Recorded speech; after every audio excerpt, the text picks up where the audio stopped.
dakuin muna ho natin itong bagong kaso, panibagong kaso nung pugante na nagngangalang Harry Roque. Ang Bureau of Yan, mga bossing. Oh. Benedict, may information na ba ang Bureau of Immigration kung papaano nakalabas ng Pilipinas si Attorney Roque? Gayong Yan. Naiisip ko ho kung paano lumabas yan, mga bossing. Siguro nag-backdoor sa Malaysia, sa ilalim. Number 1 yan. Number 2, siguro hindi naman backdoor, front door naman, sa taas naman ng Pilipinas, papunta ng China. So, posible ho yan, mga kababayan. Or, baka nga pineke yung kanyang mga dokumento para makalabas po ng Pilipinas, mga kababayan. Oh. Pero hindi ho no? Hindi ho Kung meron ho, mga bossing, na pineking dokumento si Roque, mga kababayan, magkakaroon pa rin ng tatak yan. Makikita pa din sa immigration na lumabas si Roque sa Pilipinas. Wala pong kahit ano So, nakikita ko ho dyan, kung talagang lumabas, nag-backdoor yan. Pero isa, sa nakikita ko po, nandyan lang yan sa loob ng Pilipinas, no? Dinadivert lang po nung kampo ni Roque, pati po yung pagsasalita nung vice-presidente natin na lumabas na ng bansa si Roque upang sa ganon, yung mga otoridad na naghahanap, no? Kay Roque, tigilan na ang paghahanap. Iisipin, syempre, wala. Nasa labas na ng bansa si Roque. Kaya yung paghahagilap natin dito, mga kababayan, paghahagilap natin dito sa Pilipinas, tigilan na natin. Kasi lumabas na daw ng bansa. Pero naniniwala po ako, mga kababayan, nandyan lang po sa sulok-sulok yang si Roque. hindi ito dumaan sa immigration protocols. Magandang tanghaling aga. Sa ngayon ay nag-iimbestiga at kumakalap na ng datos ang Bureau of Immigration patungkol nga sa nangyaring paglabas sa bansa ni dating presidential spokesperson Harry Roque. Sa inilabas na pahayag ni Immigration Commissioner Joel Anthony Biado, naniniwala sila na nakalabas ito ng bansa sa pamamagitan ng illegal na pamamaraan. Ayan. Talagang illegal. Dahil wala nga pong wala pong kahit anong datos na nagsasabi na lumabas na po ng bansa si Roque. Pero ako talagang paniwala ho, mga bossing, na nandyan lang po sa loob ng Pilipinas siyang si Roque. No? Gawa-gawa lang nila yan. Kwento-kwento lang po nila yan. Sabi pa dito sa statement ni Commissioner Joel Anthony Biado, naku, sikat na sikat yung pangalan na Anthony Jennings. Maris apelido na Maris Racal. Sikat na sikat yun pero syempre, hayaan na natin doon sa mga nagtatapik ng showbiz yung mga yon. Flight is an evidence of guilt. Ayaw magpakita Tapos sasabihin nila, hindi po ako guilty. Masyado na akong, masyado na akong tinitignan ng publiko na guilty ako. Hindi naman ako guilty. Ayaw mo magpakita. Yung pagtatago, yung pag-alis ng bansa. Di ba? Ano gusto mong isipin namin sa inyo yan? Ikaw yung may tama? Baka tama sa ulo ang meron ka. Di ba?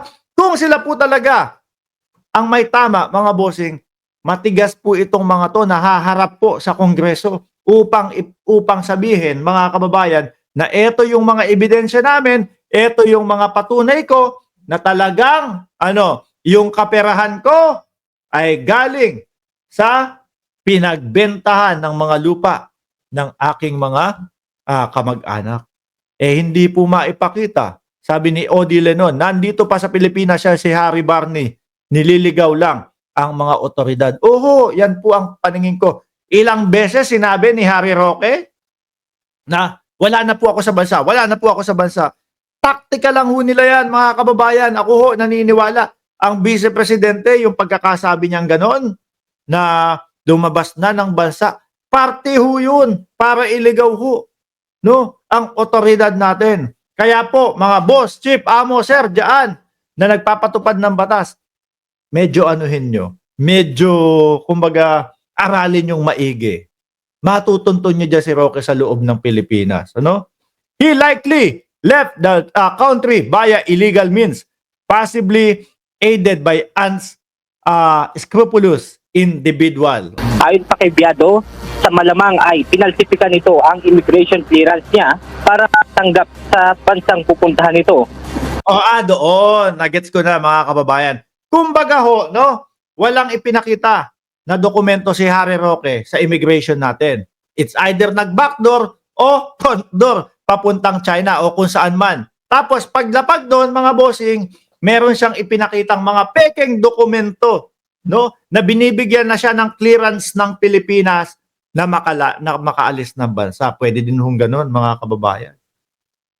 Pero talagang malakas po ang loob ko, mga bossing, na nandyan lang po sa loob ng Pilipinas, yang si Roque. Kaya't pinag-aaralan na nila ang posibleng pagsasampa ng kasong falsification of public documents laban kay Roque.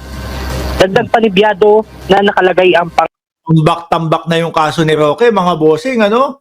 Nandoon yung qualified human trafficking, no? Na malamang sa alamang po, walang danyos. Walang danyos. Walang bail. Bakit to? Ang daming biktima sa Pogo, Ako po, ang pagkakaalam ko dyan, kapag ka isang peraso lang, yung nagre-reklamo, isang peraso, no? Pag isa lang yung nagre-reklamo, bailable. Pero kapag dumalawa na, pataas, non-bailable na yan. Kaya naman po, ang inyong lingkod na si Harry Roque, mga kababayan, mas pinipili pong magtago. Hindi humaharap doon sa mga preliminary na hearing. Bakit to? Kapag humarap, dampot din ng PNP ihaharap siya doon. Ihaharap siya doon sa Kongreso. Tapos siya namang pagpasa nung kaso sa kanya. Rekta na po yan, mga bossing, sa City Jail. Pag ganun po ang nangyari. Kaya, mga kababayan, ay wala. No? Hindi ho talaga lalabas yan. At talagang gagawin po nila ang lahat upang malinlang po ang ating mga nagpapatupad ng batas, mga bossing. Pangalan ni Roque sa Immigration Lookout Bulletin at kilala itong personalidad kung kaya't imposible niya na ito ay nakilala kung dumaan sa formal court. Ayon naman sa Department of Justice, napapanahon na para maberipika ang umiiral ng sistema sa mga pampubliko at pribadong pantalan at paliparan sa bansa. Ayan, yan din po, mga kababayan, no? Ang kailangan ayusin natin. Yan din po yung kailangan matugunan, mga bossing. Yung problema natin, lahat, madaming mga pugante, nakakawala, kagaya nila Tebes. Hindi nga natin alam kung sino ba yung isa, yung sa prison jail, wala na din. Hindi pa din nakikita, hindi natin alam kung nandiyan pa din sa Pilipinas. Di ba?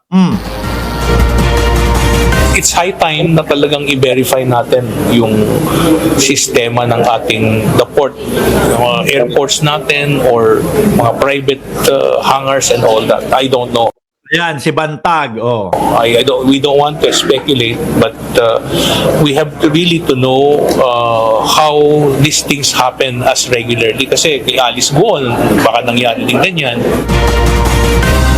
Sinabi rin ng BI na lahat ng formal entry at exit point sa bansa ay mayroong closed-circuit television o CCTV. Sa ngayon ay makikipag-ugnayan ang Bureau of Immigration sa Philippine Embassy sa Abu Dhabi upang makakuha ng iba pang detalye patungkol sa pagbiyahe doon ng dating presidential spokesperson. At yan, mga bossing. At ang tanong ko din, bakit nakapagpaano siya doon? Bakit nakapagpapirma siya doon o nakapagpatatak siya doon, mga kababayan, nang hindi inire-report sa Pilipinas? Na, nandito si Harry Roque, di ba, hinahanap po ito sa Pilipinas? Bakit walang ganun? Yun ang tanong natin. Baka naman may kakilala lang kakilala lang ho, mga kababayan, na, pakitatakan nga dito. Parang Alice Go style. Para kunyari, wala ako dito sa Pilipinas. No? Nandiyan ako sa Abu Dhabi. Baguhin nyo na team name nyo. Wag na loyalista. Tambalista na. Out of ship world. Wala, puro ganyan naman ang comment ninyo. Paulit-ulit. Gusto mo, ilagay namin dito, tambalustay. No? Pwede din. Dahil, gusto na, lagay mo namin dito, DDS, aanga-anga. Total, ganyan naman kayo, di ba? Panay puro kayo katangahan. Mga pinagsasasabi. Anyway,